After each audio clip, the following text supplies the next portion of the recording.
Donc en islam, avant de faire nos prières quotidiennes, on doit se purifier le cœur et le corps. On a trois genres d'ablutions.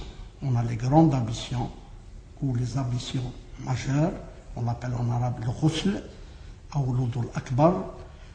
Puis on a les ablutions mineures, ou normales, et on a les ablutions sèches. Se mettre en état de pureté, c'est d'abord effectuer un retour à l'état initial. Selon l'islam, tous les humains naissent selon la fitra. La fitra, c'est la nature profonde de l'être humain.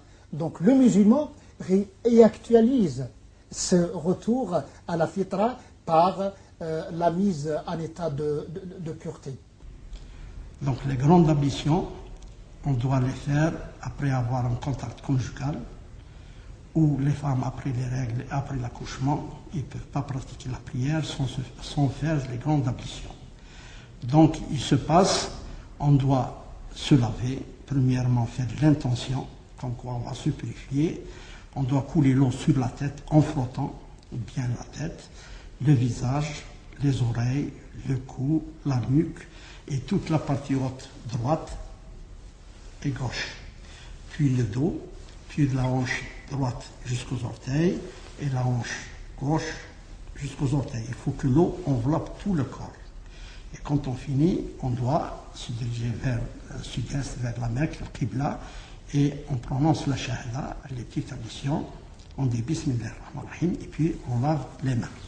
Coule l'eau sur les mains, bien comme il faut, puis on doit rincer la bouche 3 fois.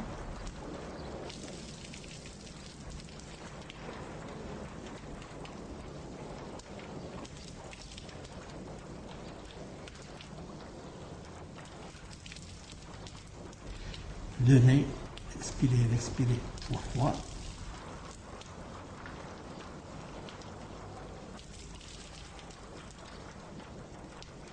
Le visage, 3 fois.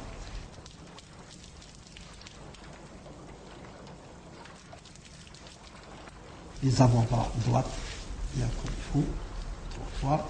Gauche aussi, 3 fois. On essuie la tête de l'avant à l'arrière et le retour.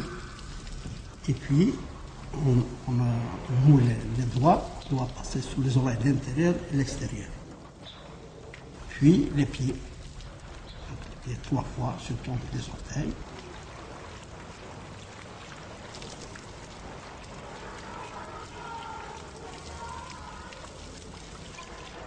Et puis, toujours on prononce la shahada, l'attestation de foi. Et les ablutions sèches, c'est en cas d'empêchement, en cas qu'il n'y a pas d'eau, où la personne est en plein désert. Donc pour éviter l'eau, c'est pour le survie, mais on doit remplacer l'eau par juste toucher la terre, ou un galet normal, ou un caillou, ou la terre. Donc on doit poser les mains, on fait l'intention, on pose les mains sur la terre, on fait ça, on passe les mains direct sur le visage, bien comme il faut, une fois, on touche une deuxième fois, on passe juste les avant-bras, bien comme il faut, droite et gauche, surtout entre les doigts. Et on fait la shahada, on fait notre prière. Alors, en cas de blessure, en cas que la personne est alitée à l'hôpital, là il y a une intervention chirurgicale, il ne peut pas négliger sa prière.